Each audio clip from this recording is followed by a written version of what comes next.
So recently, people have been asking me what I do for a living and what are my income streams. So I thought it would be a good topic for this video. In this video, I'm going to talk about my 8 income streams and also my idea to publicly create a brand new business from scratch and document it on this YouTube channel. Hey there, welcome to the video. I'm Mark Brown, and if you're new here, consider subscribing if you're into making money online, tech, or Tesla, as I have a ton of videos all about those subjects here on the channel. So in this video, I want to cover my 8 income streams and show you how I do it and how much I earn for each one. And then I also want to talk about my idea for building a business from scratch, a brand new e-commerce business, and then taking you through the entire process and document every part. So I want to cover everything from the boring bits like how you actually create a business on the government website, how you set up a limited company, all the way through to sourcing products, selling physical products online, and then to some of the more interesting or sexy bits like passive income streams and creating a YouTube channel. Now, if you're new here, you might think I've only got a few thousand subscribers, but I do have another channel called Editor's Keys, and that's my main kind of business channel where I have over 125,000 subscribers, and I've built that up over the years. So I've got a lot to talk about when it comes to business and to YouTube too. So anyway, let's just dive straight into it with number 1. So number 1, what is my main source of income? Well, I'm actually the founder of a company called editorskeys.com. And that company I founded when I was 23 years old from my bedroom with about 500 quid. And we specialize in creating shortcut keyboards for video editors, audio editors, and also we create a range of recording equipment that are used by professionals and YouTubers as well. So I've been doing that business since I was 23. And as you can imagine, we've sold tens of thousands of products over the years, millions of pounds worth of products to people all around the world, including companies like the BBC and ITV. So, you know, I think that insight into running a business like that is really going to help with the next sort of videos I've got coming up, showing you how to start a business from scratch. You know, these are physical products, real products. This isn't some sort of drop shipping thing or affiliate scheme you've got to sign up for. These are real products we've made from scratch, designed here, sold all around the world, and marketed through things like Facebook, Instagram, newspapers, press. So I can kind of use that knowledge as we go forward. But that is my main source of income. So let's go to number 2.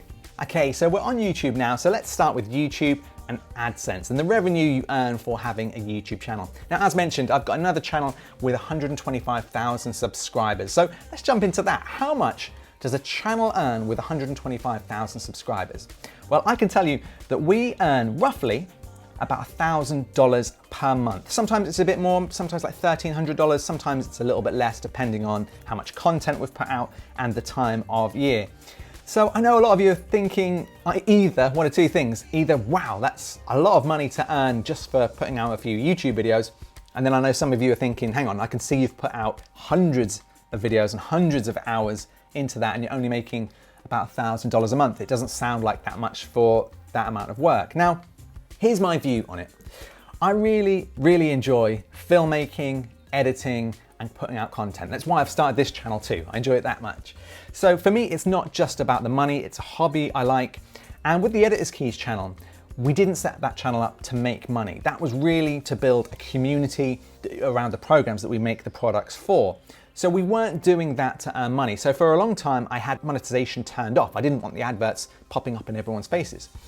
But YouTube changed the rules a little bit, and even on channels where you didn't turn them on, they might have adverts at the start and stuff like that.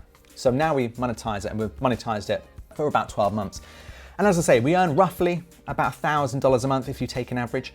And why I like it is because you could start a YouTube channel about absolutely anything with just your iPhone. The barrier to entry is so low, you can literally start with your iPhone. It doesn't cost you anything to have a YouTube account. You can upload that video. And once you reach the threshold, you can start having video content that will earn you money whilst you're asleep. So whilst it's not truly passive because you have to put a lot of time into the filmmaking, the scripting, the editing, it is something that can start to snowball. Again, one reason why I've started this new channel is to make money. You know, I don't want to kind of like shock anyone, but I really enjoy filmmaking, and I know I've earned money with the Editor's Keys one, so I think if I can take this channel a bit further, talking about things that are really passionate to me, like tech, business, Tesla, if I can make valuable content that people enjoy, and the little ads that pop up around the videos before they start earn me money, it's a win-win. It doesn't cost you anything to watch. It helps me earn a little bit. And it helps me kind of buy equipment so I can film more content and that kind of stuff. So I think it's a great way of earning money. Now that $1,000, as I've mentioned, I have a full-time video editor, so it doesn't even cover his wage on that channel. But we turned it on because it helps cover that wage. And as we grow, we can build that amount of money. Now on this channel, I'm doing all the editing and filmmaking myself generally for these videos. So this will be an additional source of income. I'm trying to do this channel mainly on weekends or when I've got a bit of time off as a hobby, but also to earn income. And that's where we get to income source number 3, and that's YouTube sponsorships. So sponsorships are a little bit different to AdSense. Now I didn't explain it in the first example, but AdSense is essentially the ads you see around a YouTube video. It might be the skippable ad that you see at the start. It might be the little banners that pop up. It might be some videos on the side. They are all AdSense related, and YouTube will decide what goes there and what have you. But if you were doing a video, let's say about cats, let's say you really love cats, a YouTube sponsorship is probably what you would imagine. It's where a company reaches out to you and says, hey Mark, we love your videos on cats. Can you feature our cat food and we'll pay you for it? So that's something, again, on the Editor's Keys channel, we haven't done too much of because we are Editor's Keys as a business. We're trying to build community, and we do, probably 1 in 10 videos we'll promote our own products, but primarily the aim of that channel is to build a community rather than to solely make money.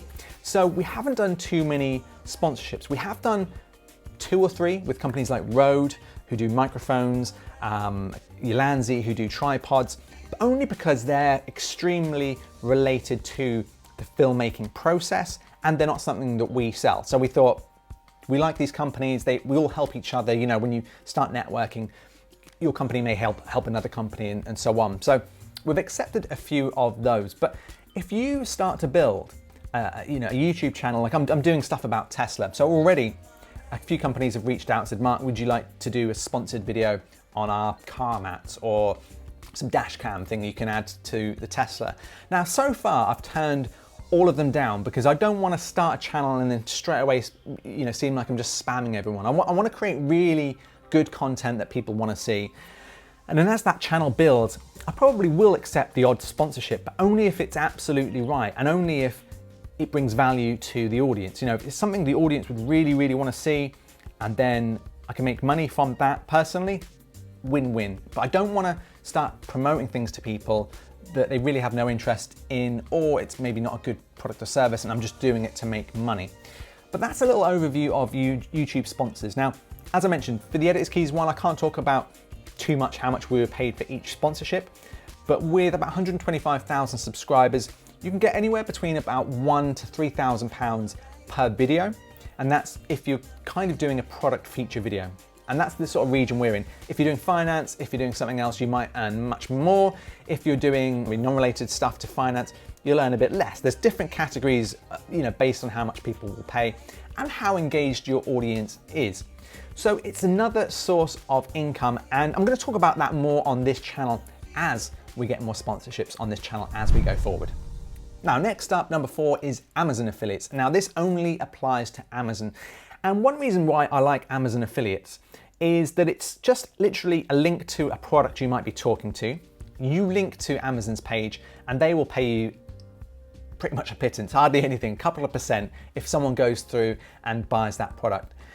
Now, there are a lot of channels on YouTube that I've seen that really, you can tell they're just set up to kind of create videos about a product, hopefully that you'll go and buy this product. And I wouldn't recommend that. I think that's definitely a little spammy, a little scammy, and I don't like that. But where we use Amazon affiliates is if we're doing on the Editor's Keys channel, maybe a video about video editing, and we've bought and paid for a hard drive, a physical hard drive that you plug in, or we've bought a stand for the laptop, something we physically like and we know people are going to ask for, what we'll do is we'll create an Amazon affiliate link and then we'll put that link in the description so that if someone is interested in buying that, it doesn't cost them anything more.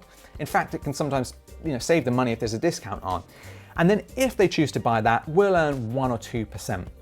And that's something that I've done on the Tesla videos that I've done. I've bought some things for my Tesla, like a cup holder, things that are £2 or £3. They're really not expensive items. But because I love them myself, I've included those links, so if people want to buy them, I'll earn a little bit from them. Now, this channel is very, very new, so I've earned barely anything from that. But as you can see here, on our Amazon affiliates, we roughly earn, this is Editor's Keys and my personal channel, but anywhere between 350 to about £500 per month. And that's just linking to a product that we've mentioned in the video. That's not like a sponsored video, a big promotion or anything like that. This is just, oh, this is that, you know, the keyboard cover from Editor's Keys, let's say. If you want to grab one of those, I'll put a link in the description. That's it. So if you do have a YouTube channel, maybe a newsletter, maybe an email list, maybe even like a good following on LinkedIn, if there's something that you use and you love and it's on Amazon, consider adding Amazon affiliates to get another income stream. Now, number 5 is direct affiliates. Now, this is very similar, but a little bit different to the Amazon affiliates. On the Amazon affiliates, you can link to any product you want. When it comes to a direct affiliate, this is going direct to the source, and quite often you'll earn a bit more money for this. So it could be Adobe, it could be Microsoft, it could be a company like Editor's Keys. So on the Editor's Keys affiliate partnership scheme, if you come to our site, sign up for the partnership scheme, and then you promote these keyboard covers or a keyboard, this is £30, a keyboard's £100, you'll earn 10%. And it's kind of like referring a friend, you know, or if you have a YouTube channel, if your YouTube channel specializes in Microsoft Word and you do links to their deals, you can earn, in some cases, 5 to 30%. And that's something I do a lot where possible. And as mentioned on the Editor's Keys, we don't do it loads because we don't want to just be promoting everyone else's business. But there are cases like Adobe where we use Adobe software or Paperlike. I got this Paperlike screen protector for my iPad. I really, really did love it. So I thought I'm going to do a video about this anyway because I was quite passionate about the product. I'll just go and see if they've got an affiliate link. Signed up for that, and that one in particular has earned over £3,000 in the last 12 months. So that's just from one product. Now, I can't give out exact affiliate payments for all of the ones that we do for Editor's Keys. Some of them are kind of like under contract and stuff. But I think if you have a niche that you want to do videos on, have a look for the companies that you actually love. Don't just go shopping around for affiliates and who pays the most or least, because again, it will seem scammy and spammy. But if there's companies that you use in all your videos or you talk about on your blogs and things like that, have a look. Because, you know, I would imagine that we earn about £5,000 to £7,000 a year just on direct affiliates. So next up is number 6, and that's paid work or consulting. Now, this is where I trade my time for money and I consult with people. So in some cases, I've consulted with small businesses who are maybe struggling with Facebook advertising or marketing, or they've just started a business and they're not sure of almost even a to-do list of what they should do to get started, what things should they cover. So I've been paid for consulting. I've been paid for talking on how to edit video. I did a video, I went down to BP and showed their team how to just basically edit videos. You know, they were getting little clips from under the seabed, did this many years ago, and got paid to do a talk for a couple of hours to show them how to roughly just edit a few clips together in Adobe Premiere Pro. So consulting work is quite good because if you start to specialize in something, or if you already do, maybe you could be a plumber, you could be an engineer. If there's something that you do that you have an expertise in, you can also do a bit of freelancing or consulting. Now, a lot of the time, I get reached out to on LinkedIn or through YouTube, and I'll just tell someone how much I could do like a couple of hours for. But there are websites like Freelancer, like Upwork, Fiverr, and you can go onto any of these websites and you can register to do some freelance work. Now, some of these jobs could be things that are $10. It could be designing a logo. But there's websites where you can do voiceover. If your voice is okay, if you have a strong accent, you could use your voice to earn you money doing voiceover work, and all you need is a microphone. So there's multiple ways that no matter what you do, you could earn money either freelancing or consulting in your spare time. And you'd be surprised what people are looking for. So next up is stocks and shares. And this is something I really wish I was taught earlier on in life. I really think they should teach you about this in schools. You know, they don't. And stocks and shares are something that I knew the odd person that was into it, but I didn't really have anyone to talk to. I just really didn't understand stocks and shares at all. The word scared me. I thought you had to be some kind of genius to know what stocks and shares to buy. But like you may have an interest in something. It could be cars, it could be engineering, it could be building, it could be tech in my case. And I was always interested in tech, companies like Apple, Microsoft, Shopify, and I understood what they did.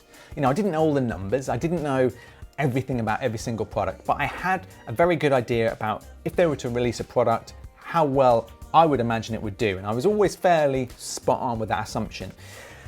So I was actually going to buy Apple shares before the iPhone came out. Now, can you imagine how much that would have been worth if they did? And a lot of this is hindsight, but if I can recommend one thing to you, it's to definitely get into stocks and shares, even if you just set up an ISA and just buy shares in the FTSE 100. Now, the FTSE 100 are literally, it's like you're buying a piece of the top 100 companies in the UK. Over time, it generally just makes money year on year. It has obviously bad years, but over time, you can't really go massively wrong. Now, you're probably asking, what shares have I done well in, or what shares do I recommend? Now, on this video, I'm not going to recommend shares because I'm not a financial advisor, but I just want to, I've made a couple of notes here, talk about shares that I still invest in today and shares that I got into when I first started buying shares. Now, there's a company called Shopify, and it's a company I'll talk about more on this channel when we talk about building an e-commerce brand. And in 2017, I decided to buy shares in Shopify, and they were $55 a share. Now, every forum I went on, every person I spoke to said they've peaked. It's too expensive, they're too high. But I knew this company was just going to continue to grow and grow and grow. So I had about $2,000, about sort of £1,500 at the time. And at the time I was very skint. I had no spare money. I was putting all into my business to grow the business. But I was just sitting in the bank and it was just earning like no interest at all. So I thought, what, I'm gonna do it. I'm gonna finally put my money in. Now, in 2017, Shopify were $55 a share. Today, they're worth $1,530 a share. That's an increase of 2,681%. So if I'd have kept just that $2,000 in, never put a single penny in ever again, today would be worth $53,000. That's just by putting $2,000 in and leaving it there. So you can see how powerful shares can be. Now, I've taken Shopify shares completely out when I got engaged and married and bought my first house. But it's a share that I continually put money into today. Now you're thinking, well, I'd never heard of Shopify. Aren't these obscure little businesses? Can you make money with the big companies? Well, I had shares in Apple, in Tesla, in Microsoft, in Google, all of the household names that everybody knows. And I think you can still do pretty well with these sort of companies. Even Apple shares, let's take Apple shares. I was looking back at some more recent purchases I've made. Now, I bought Apple shares on the 4th of Jan in 2019, so literally a couple of years ago, and they were $37 a share. Now, I think I put in about £3,000 to £4,000 worth, but if you took that same $2,000, let's say you've got $2,000, that's the maximum you've got, and you had put them into Apple just 2 years ago, that would now be worth $5,780 today. And that's just Apple. That's a company that's been around for years, that every year everyone says is maxed out. So it just shows you the power of stocks and shares. Now, I'm going to do more videos on stocks and shares, and I'll go through kind of all the shares I have and which ones I've made and lost. And of course, some of them have lost money. But the important thing with stocks and shares is to get a nice portfolio going. Don't just put all your eggs or your money in one basket like Apple. Share them out. Have about 10 companies in your mind that you think will do really, really well. Maybe set up a virtual stock account and see what it does over the next few months. Just track it on something like Google Docs or Excel. And it's a real great way of making money. As I say, I will do an extra video on this. If you want to learn this, let me know in the comment section below. But stocks and shares, it's easily, all of my income, it's easily made me 20% extra a year. So I'll go into that in another video. But stocks and shares is my number 7. Number 8 is cryptocurrency. Okay, so crypto, let's talk about it. It's my 8th source of income. But at the moment, it's actually losing me money. And that's because over the last couple of months, Bitcoin and all the other coins have had a real kind of quite harsh crash. And this is quite consistent with cryptocurrency. And I've got this love-hate thing with cryptocurrencies. I think the blockchain is definitely the future. And I can do more videos on the blockchain and cryptos and my opinions and everything, but it's extremely volatile. So I wouldn't recommend that anyone puts all of their money into crypto. It's you know, at best like a horse race gamble at the moment. But what I do like about crypto is I think some of them, Bitcoin, Ethereum, XRP, you know, they've got this track record of being one of the best assets over the last sort of 5 or 10 years. Yes, they have these huge 50% drops, but over a period of time, if you'd have invested at any point in you know, Bitcoin over the last sort of 5-10 years, up until about a month ago, you would have always made money. So I think it's worth investigating. Now, crypto, what I tend to do is put some money in. When it makes about 20-30%, I'll take a little bit out and leave the rest in. Now, this cycle, I didn't do that very well, and I'm actually down about 5 to 10% of my portfolio. So I've invested about £10,000 in total into crypto, and I kind of leave it sitting there. Recently, that £10,000 was up to £40,000, and then it sort of dropped and ebbed away and just crashed again. So I'm going to talk about crypto in another one. It's a source of income, but it's a risky one at best. So they are my 8 sources of income. I'm going to go into these into more depth in another video, but I thought this would be, you know, helpful. If you're new to the channel, you kind of wonder what I do and what I'm into and what I'm interested in. And if there's any of those that you want me to talk more about, let me know in the comment section below, because as I've mentioned, I'm going to build a business from scratch on this channel. We are going to go through the entire process of building a business from scratch. Hopefully it's going to be £1 million business, but we'll see. It could fail. You know, you never know with these things, but I'm going to use all of the knowledge I've built up over the years to build this business, take you along with me. So if that's something you want to see, make sure you subscribe, make sure you hit that like button, and I'll see you in the next video.